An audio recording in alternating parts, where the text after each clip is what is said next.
کون کون بھائی ہمت کر رہے ہیں؟ اور جن کے 15 دن لگے ہوئے وہ چلے کی نیت کریں گے انشاءاللہ؟ چلہ کون کون لگوائے گا؟ کراچی کے اجتماع سے پہلے چلہ لگوا دے. ہاں لگوائیں گے. راوین والوں نے کہا تھا 500 جماعتیں 15 دن کی دینا ہے اپریل کے مہینے تک. ہم نے راوین والوں کی وجہ سے تو نہیں کرنا، ہم نے تو اپنے دین کو سامنے رکھتے ہوئے کرنا ہے. عورتوں کی ذہن، حدیث بخاری کے روایت میں آتا ہے کہ عورتوں کو اللہ نے ناقصات عقل تو بنایا ہے مگر بڑے بڑے عقل مندوں کی عقل پہ غالب آ جاتی نہیں، ایسی اللہ نے ان کی سمجھ دی. تو چلہ لگوا دیں گے انشاءاللہ کراچی کے اجتماع سے پہلے. کون کون لگوائے گا بھائی؟ اور پھر اس کے بعد قواعد پورا کر کے 3 مہینے کے لیے بھی لے جائیں گے. ٹھیک ہے، میں آپ کو یقیناً بتاتا ہوں، آپ سال کی جماعت لے کے جاتے ہیں، 3 مہینے کی جماعت عورتوں کی وہ کام کر کے آ جاتی ہے جو ہماری عمومی طور سے، استثناءات تو ہر جگہ پر ہے، جو ہماری سال کی جماعت کام نہیں کر پاتی. ہاں میں سب کو نہیں بولا، استثناء تو ہر جگہ پر ہے. عورتیں عورتوں سے متاثر زیادہ ہو جاتی ہیں. ہم گئے تھے ایک یورپ کے ملک کے اندر، کتنی عورتیں زبردستی مسلمان ہو رہی ہیں، کہنے لگی کہ ہمیں مسلمان کرو زبردستی. حالانکہ ہماری تو دعوت نہیں ہے کہ تم مسلمان ہو، ابھی تو دعوت ہے کہ مسلمان پکے مسلمان بن جائیں، پورے کے پورے دیندار بن جائیں. تو ملکوں میں جائیں گے مستورات کے ساتھ انشاءاللہ. اس کے اندر ہمارے بڑے کتنی آسانیاں پیدا کرتے ہیں کہ ہر گھر کے اندر تعلیم ہو. یہ تو بہت ہر ایک کر سکتا ہے، 3 چلے والا کوئی بھی ایسا نہ ہو جس کے گھر پہ تعلیم نہ ہوتی. امید یہ کہ سب کے گھر پہ ہوتی ہے. کس کے گھر پہ آج ابھی تک ہو رہی ہے؟ ماشاءاللہ چند رہ گئے، وہ آج سے نیت کر لیجئے. اور اس کے اندر چھوٹے بچے ہوتے ہیں نا، دودھ پیتے بچے، بچیوں کو بھی تعلیم میں بٹھائیں. آپ کہتے ہیں کہ جی کیا فائدہ ہوگا؟ جب بچہ پیدا ہوتا ہے اس کے کان میں اذان دی جاتی ہے، کیا فائدہ ہوتا ہے؟ ہاں فائدہ ہوتا ہے جبھی تو شریعت کہہ رہی ہے اپنے گھر کے سارے چھوٹے بچے بچیوں کو بھی اٹھے. اگر بچہ 12 سال کا ہو گیا تو اس کو مسجد کی تعلیم کے اندر بٹھائے. کتنے سال میں؟ 12 سال میں. اور پھر 12 سال کے بعد بچیاں بھی جو ہے نا ان کو بھی جو اب اجتماعی تعلیم میں لے جائیں. اور 12 سال کے بعد چھوٹی بچیاں جو ہے اپنے ماں کے ساتھ سہروزے میں ان کو بھی بھیجیں.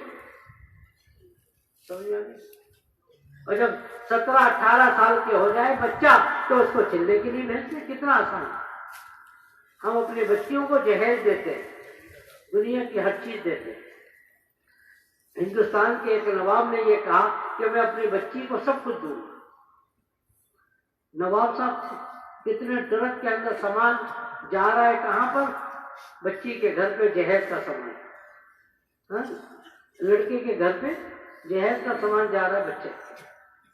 روڈ تو بنی ہوئی نہیں تھی، سچا واقعہ ہے، روڈ تو بنی ہوئی نہیں تھی. ٹرک پھنس گیا. لڑکے والوں نے کہا کہ نواب صاحب نے یہ کہا تھا اپنی بچی کو ہم سب کچھ دیں گے، دیکھو پھڑوا ہے اس کے اندر مٹی اٹھانے کے لیے.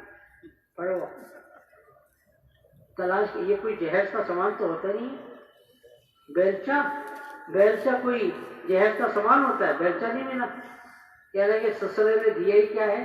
کہتا ہے سسرا کہہ رہا تھا کہ جی اپنی بچی کو سب کچھ دوں گا، ایک پھڑوا تک تو دیا نہیں اس نے.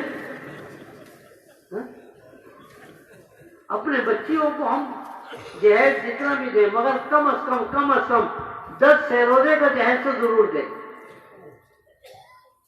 ہم کہتے ہیں کہ جی ہماری بچی بڑی دیندار تھی، کیا بتائیں کہ سسرال والوں نے اس کا تو پردہ بھی ختم کروا دیا، یہ بھی کر دیا.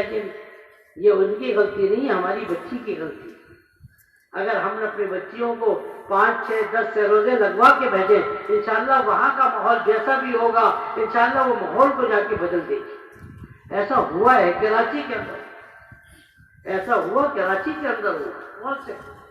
تو کریں گے انشاءاللہ 10 سہروزے کا دیں گے. یہ تبلیغ والوں کی بات نہیں ہے، میری اور آپ کی بات ہے. صحیح ہے، سہروزے کے جہیز دیں اور بچے کو بھی جو ہے نا تعلیم کے حلقوں میں بیٹھے. اور ہمارے علاقے کے اندر اسکول کالج میں پڑھنے پڑھانے والے بھی ہوتے ہیں، ان کے اندر بھی ہم محنت کریں. بچیاں ہوتی ہیں کالج میں پڑھ رہی ہیں, کالج میں پڑھا رہی ہیں, تعلیم کے حلقے کے اندر ان کو گھر کے اندر بھی بٹھائیں اور اجتماعی تعلیم کے اندر بھی ان کو لے کے جائیں. اللہ کرے کہ یہ پڑھائی اور یہ تعلیم ان کے لیے دین میں آگے سے آگے بڑھنے کا اللہ ذریعہ بنا دے. کریں گے انشاءاللہ. اور یہ جو اسکول کالج کے پڑھانے والے بڑے قیمتی لوگ ہوتے ہیں ہر گھر کے اندر, اور اب تو کالج اسکول تو ہر محلے کے اندر ہے. جو میں نے ترتیب بتائی کہ پہلے گھر کی تعلیم میں جوڑیں, پھر اس کے بعد مسجد کی تعلیم میں جوڑیں, اور 12 سال کے بعد سروزہ لگوائیں. یہ نہیں ہے کہ بچوں کی جماعت نکالتی, ہر جماعت کے اندر 1-2 بچے ہوں, 1-2 چھوٹی بچیاں ہوں. یہ نہ ہو کہ 5-6 بچے ہو گئے تو پھر وہ کیا کریں گے. 1-2 بچے 1-2 بچیاں ہوں بس. دوسری جماعت کے اندر پھر 1-2 بچیوں کو لے جائیں, بچوں کو لے جائیں, اور پھر اس کے بعد چلہ لگوائیں. صحیح روف ہوگا, آگے جا کر صحیح عمارت بنے, ورنہ وہ عمارت آگے پیچھے ہو جائے گی. ٹھیک ہے انشاءاللہ. تو اب آخری بات یہ عرض کرنی ہے کہ کراچی کا اجتماع آ رہا ہے. نبی اکرم صلی اللہ علیہ وسلم نے اجتماع کیا تھا. آپ کے پاس جماعتیں کراچی میں کتنی زیادہ آئی ہوئی ہیں؟ 200 کے قریب جماعتیں. کہہ رہے بعض لوگ کہہ رہے تھے کہ ہر مسجد میں جماعتی نظر آ رہی ہے. نبی اکرم صلی اللہ علیہ وسلم مکے کی زندگی میں حضرت مصعب کو بھیجا تھا. کہاں پر؟ مدینے کے اندر. کیوں بھیجا؟ وہاں پہ ماحول بنانے کے لیے مصعب. اس کے بعد کیا ہوا؟ نبی جی خود تشریف لے گئے. 10 سال تک محنت کی. 10 سال کے بعد سب کو جمع کیا حج کے موقع پر. 1,24,000 کم و بیش کا مجمع جمع ہو گیا. پھر نبی اکرم صلی اللہ علیہ وسلم نے کیا کیا؟ وہاں پہ تشکیلیں کی. لیبلغ الشاہد الغائب, جو حاضرین ہے غائبین تک دین کو پھیلا دے. جو غائبین ہے حاضرین ہے غائبین تک دین کو پھیلا دے. چند سالوں کے اندر اکثر دنیا کے اندر دین عام ہو گیا. ہمارے پاکستان ہندوستان کے اندر بھی 80 سال کے بعد دین آ چکا ہے. ہمارا اجتماع, ہمارا کراچی 1,24,000 سے بہت زیادہ ہے. وہاں پہ کتنا تھا مجمع؟ 1,24,000. انہوں نے ٹھان لیا دنیا کے اندر دین پھیلانا ہے, تو پوری دنیا کے اندر انہوں نے دین پھیلوا دیا. اکثر دنیا کے اندر دین پھیل گیا. تو کیا ہم اس اجتماع سے, جو ہمارا مجمع 1,24,000 سے زیادہ ہوتا ہے, جب 1,24,000 والے نیت کر لیں اور پھر اللہ ان کو آگے تک پہنچا دیں, تو ہم بھی یہ نیت کر لیں کہ انشاءاللہ اس اجتماع کو ہم ذریعہ بنوائیں گے اللہ سے پورے عالم کے ہدایت کے لیے. کہیں انشاءاللہ کریں گے انشاءاللہ. اس کے لیے اجتماع سے پہلے کی محنت ہوگی. اجتماع کی محنت تو نتیجہ ہے, ثمرہ ہے. اجتماع کی اصل محنت جو ہوتی ہے, جب سے اجتماع شروع ہو گیا تو اصل محنت شروع ہو گئی. یہ محنت کا اصل زمانہ ہے, اور اجتماع کا ہونا یہ تو اجتماع کا ثمرہ اور اجتماع کا نتیجہ ہو جائے بس. تو ایک ایک گھر کے اندر جائیں گے, ایک ایک گھر والوں کی منتیں خوشامدیں کریں گے, 8-8 گھنٹے اپنی مسجدوں کو دیں گے. کہیں انشاءاللہ. کون دے گا 8-8 گھنٹے بھائی؟ اور اجتماع سے پہلے ہر مسجد والے کم از کم ایک جماعت دیں گے. رات کو بھائی امین صاحب فرما رہے تھے ہر گھر والے ایک آدمی دیں. ہمارے محلے کے اندر 200 گھر ہیں, تو 200 آدمی نہیں ملیں گے تو 20 جماعتیں بن گئی.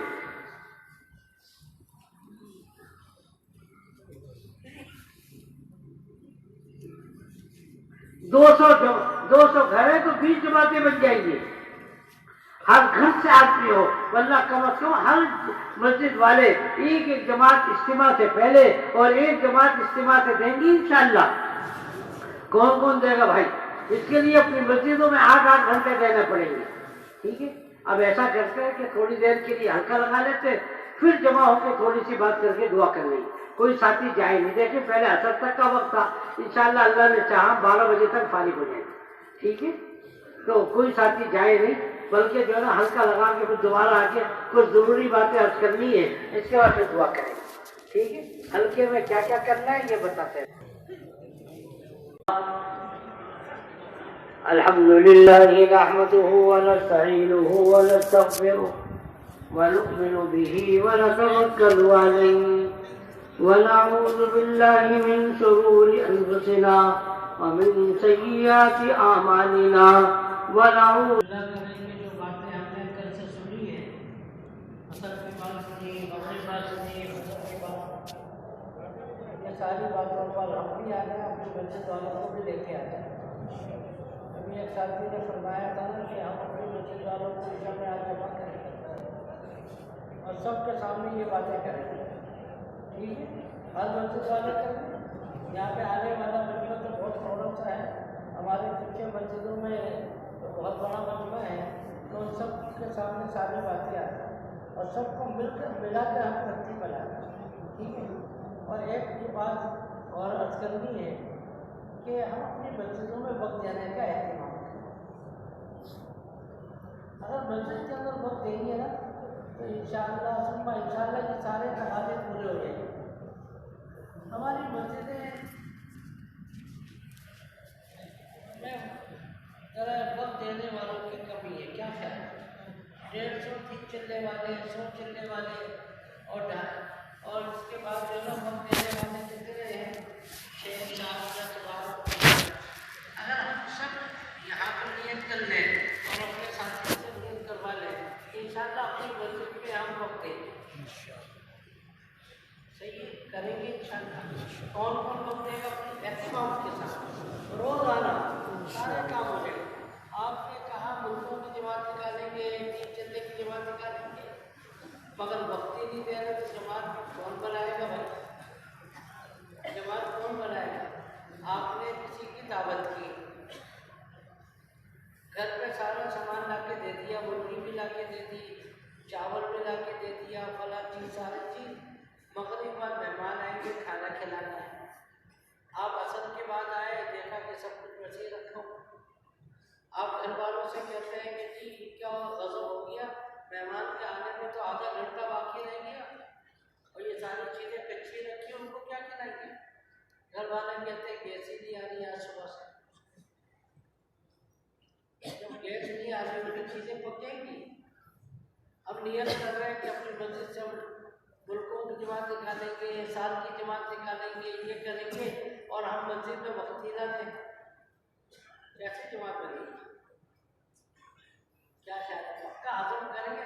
اگر ہم نے پکا عزم کر لیا اپنی مسجد میں وقت دینے کے لیے تو انشاءاللہ اللہ کے ذات سے امید یہ ہے کہ ہماری سارے تقاضے پورے ہو جائیں گے۔ آہستہ آہستہ ہم دنیا کو پیچھے کریں، آخرت کو آہستہ آہستہ دنیا میں مشاغل کو کم کریں اور دینی تقاضوں کو ہم پائیں۔ نہیں، اگر آج ہم نے 5 گھنٹے کیے تو 5.5 گھنٹے کی شکل بنائیں۔ حدیث پاک میں ایک دعا آتی ہے، بعد میں یاد کر لیجیے، اللہم انی اعوذ بک من الحول بعد القول، کہ اللہ مجھے آگے تو بڑھائیے، کبھی زندگی میں پیچھے نہ ہٹائیں۔ بہت ہی بدبخت آدمی وہ ہوگا جو آگے بڑھ کے پیچھے ہٹ جائے، آگے بڑھتا ہے، آگے بڑھتا ہے، ٹھیک ہے؟ تو آگے سے آگے بڑھے، اپنے دنیا میں تقاضوں کو کم سے کم کرتے رہے اور دینی تقاضوں کو زیادہ سے زیادہ کرتے رہے۔ اللہ کرے کہ وقت یہ آ جائے کہ دین کے کام کے لیے پائے۔ صحیح؟ آخری بات یہ عرض کرنی ہے کہ تھوڑا سا وقت نکال کے ہم اللہ کے سامنے بھی دعائیں، تھوڑا سا رو لیں۔ رونا اللہ کو بڑا پسند ہے۔ چھوٹا بچہ ہوتا ہے، ہر گھر کے اندر چھوٹا بچہ ہے، عمومی طور سے ہوتا ہے، 4 مہینے کا، 5 مہینے کا، 6 مہینے کا، 7 مہینے کا، اس کے اوپر کو بھوک لگتی ہے تو کیا کام کرتا ہے؟ ہوتا ہے۔ اچھا، اس کے کان میں درد ہوتا ہے تو پھر بولتا ہے، جب بھی روتا ہے، پیر میں درد ہو گیا روتا ہے، تو رونے سے اس کے مسئلے حل ہو جاتے نہیں ہوتے؟ ہم سب نے اس طریقے سے مسئلے حل کروائے نا بچپن میں، تو بڑے ہو کے اپنے روح کے اندر سے مسئلے حل کرواتے ہیں۔ اللہ میاں نے ہمیں سکھایا تھا بچپن میں کہ دیکھو تمہارے مسائل کا حل رونے کے اندر ہے، تم رو کے مسئلے حل ہو جائیں گے۔ ہاں تو اپنی ہم جوانی کے اندر بڑھاپے کے اندر آ کے رونا بھول گئے، اس وقت بھی ہم روئیں، انشاءاللہ پھر دیکھیں کتنے مسئلے حل ہو جائیں گے، سارے مسئلے حل ہو جائیں گے۔ رونے والے اللہ کو بڑے پسند، رونے والی آنکھ کبھی یعنی جسم پورا کبھی زندگی کبھی جو ہے نا جہنم میں نہیں جائے،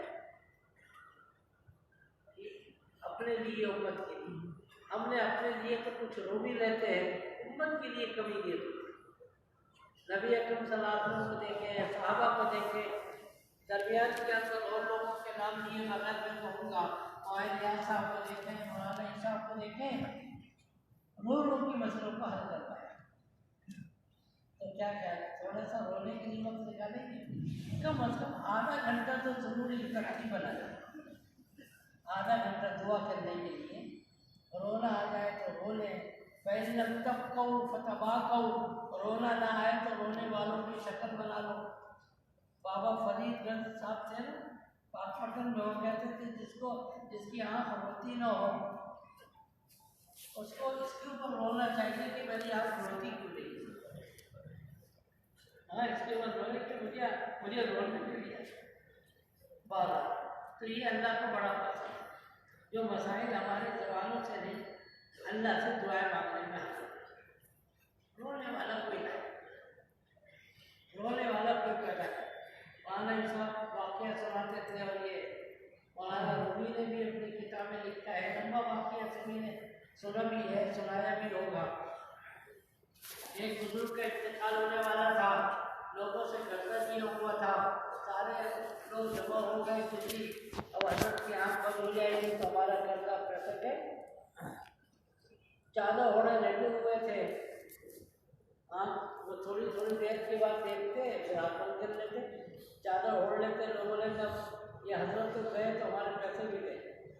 ایک آواز سنائی تھی کسی چھوٹے بچے کی، کیا کہتا ہے، آنکھ کھولی، بھائی بلاؤ اس کو، کیا ہے، حلوہ بیچ رہا تھا، میں نے کہا بلاؤ، کہنے لگے ہمارے حضرت بیمار ہے، انتقال ہونے والا ہے، حلوے کے بڑے شوقین مانتے، حلوے والے کو بلا لیا، اس سے بولا یہ جتنے بیٹھے ہیں سب میں حلوہ تقسیم کر دو، بہت خوش ہو گیا، سب جگہ چکر لگاتا آج تو ایک ہی جگہ میں سارا فکر ہے، تو جب کھلا دیا کہنے لگا پیسے دوبارہ چادر اوڑھ کے لیٹ گئے۔ اب وہ چھوٹا بچہ رونے لگ گیا کہ میری اماں مجھے مارے گی، میرا ابا مارے گی۔ اب اس طرح تھوڑا سا رونا شروع کیا، کسی نے دروازے پہ دستک دی اور سارے لوگوں کے پیسے ایک ساتھ تھے، جتنے تھے نا 1 لاکھ 2 لاکھ، اور بچے والے کے پیسے الگ تھے، جتنا ہوگا 100 روپے 200 روپے۔ حضرت سے کہا یہ کیا معاملہ ہے؟ کہنے لگے کہ اللہ نے کہہ رہا تھا کہ کوئی رونے والا ہو تو میں پیسے دے دوں، میں نے ان سب کو دیکھا ہے، ہر ایک جو ہے نا وہ تو کسی کی شکل پہ رونے کی شکل ہی نہیں بنی ہوئی، میں نے کہا یہ چھوٹا بچہ ہے نا یہ روئے گا، اس کو بلا لیا، اس کے رونے سے اس کا نہیں سب کا مسئلہ حل ہوگا، پوری امت کا مسئلہ حل ہو جائے گا اگر امت رونا سیکھے۔ چند لوگوں نے نیت کی، حضرت ابوبکر حضرت عمر کی قبر کو نکالنے، فضائل حج کے اندر یہ واقعہ ہے، لمبا واقعہ۔ ایک رات ایسی آئی جس رات میں ان لوگوں نے نیت پوری کرنی تھی، پھاوڑے لے کر آ گئے، یہ لے کر آ گئے، قبر کو نکالنا ہے۔ چوکیدار کو صرف معلوم تھا، چوکیدار مسجد نبوی علیہ السلام کا اس کو حکم تھا کہ رات کو دروازہ کھول دینا 2 بجے، چند لوگ عبادت کرنے کے لیے آئیں گے، اس نے دروازہ کھول دیا۔ اوے وہ تو حیران، ان کے ہاتھ میں زمین کھودنے کی چیزیں تھیں، اور وہ جو ہے نا سمجھ گیا کہ آج کیا ہونے والا ہے، کونے میں بیٹھ گیا، خوب رویا۔ اللہ کی جان جب وہ محراب النبی کے پاس آئے گے لوگ، زمین پھٹی اور 40 آدمی سے دھس گئے زمین۔ اس نے کہا اگر میں کچھ بولوں گا تو میرا تقریبا بنا دیں گے، اللہ ہی سے بولوں، تو خوب رونا تھا۔ کم از کم آدھا گھنٹے کی نیت کون کون کرتا ہے؟ اپنے لیے بھی مانگے، ہم یہ نہیں کہہ رہے نہ مانگے، امت کے لیے پہلے مانگے۔ اور ایک میں بات بتاؤ، جو امت کے لیے دعا مانگے گا پھر اپنے لیے مانگے گا، اس کی دعا قبول بھی ہو جائے گی۔